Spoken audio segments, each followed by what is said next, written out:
Chinese बहू। Chinese बहू हमारी याद तो है ना आपको? भूले तो नहीं ना? हाँ भाई, थोड़ी देर में ही सही, लेकिन चाइनीज बहू की कहानी आ ही गई। क्या हो रहा है ये देश में? चाइना ने तो आतंक ही मचा रखा है। अरे क्या हो गया? क्यों चाइना को कोसता रहता है? भूल मत, तेरी ससुराल चाइना की ही है। हाँ माँ, पर ये देखना, लड़ाई झगड़े, ये बीमारी, ऊपर से ये देश कितना चालाक है। अंदर न जाने क्या क्या करता रहता है। तभी अंदर से बहू की चिल्लाने की आवाज आती है। अरे क्या हो गया बहू, क्यों चिल्ला रही है? माँ जी, ये देखिए, ये रूस ने यूक्रेन की हालत क्या कर दी है। ऊपर से चाइना में डर बड़ा लॉकडाउन लग गया है। माँ जी, अब क्या किया जाए? अरे तो तुम लोगों को क्या परेशानी हो रही है, मैं तो यही नहीं समझ पा रही हूँ। वो क्या है ना माँ, हम लोग चाइना जाने की सोच रहे थे। सांगसू के भाई की शादी है। तो क्या? अरे कौन सा उन लोगों के यहाँ भाई घोड़ी चढ़ता है जो बहन काजल लगाकर नेक लगी? माँ जी, उसकी आंखें बहुत छोटी छोटी है, उसमें या तो पुतली रह सकती है या काजल। साले की पुतली निकाल कर काजल लगा दो, अंधा कहीं का। क्या क्या बोले तुम मेरे भाई के बारे में?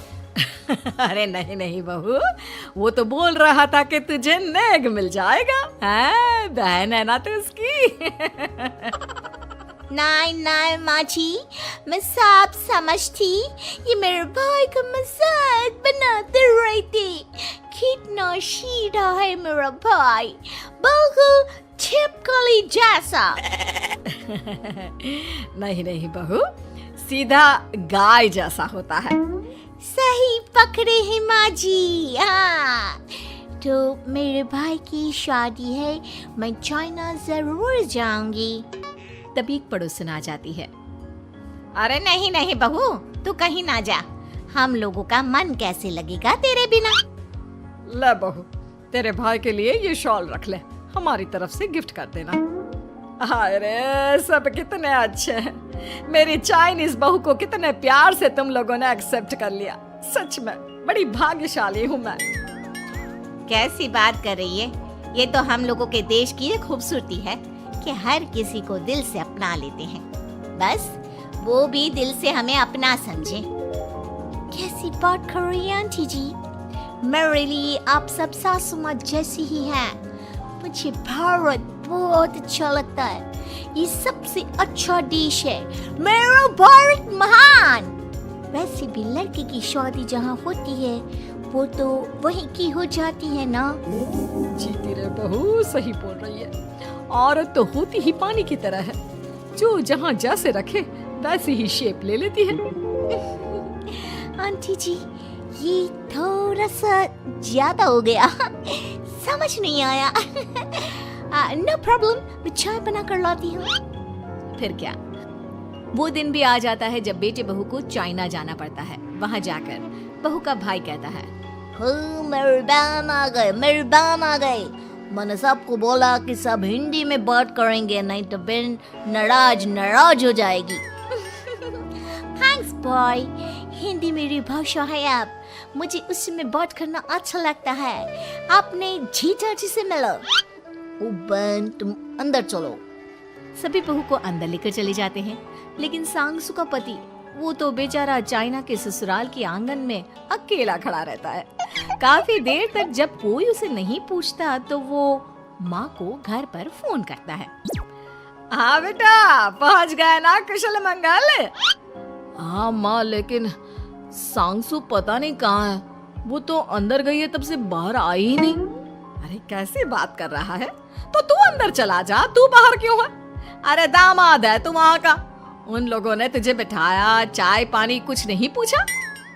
नहीं ना माँ। तभी सामने से सांगसू आती है। क्यों आप अभी तक तैयार नहीं हुए? और ये बैग लेकर क्यों कमरे से बाहर आए? इसे वहीं रख देते। कमरा? कौन सा कमरा? अरे कैसी बात कर रही हो? जब से तुम अंदर गई हो मैं बाहर ही तो खड़ा हूँ। बहू को बहुत हैरानी होती है और गुस्सा भी आता है। तभी उसका भाई और माँ आ जाते हैं।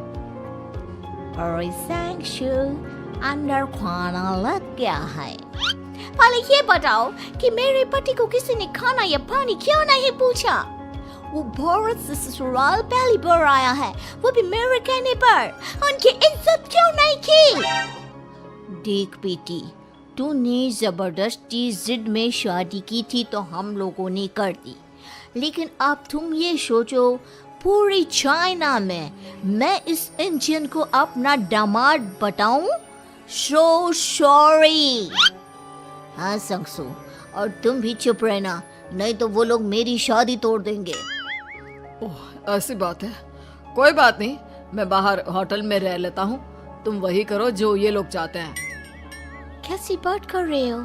शादी के बाद पति जैसा भी हो, जो भी हो, पति होता है।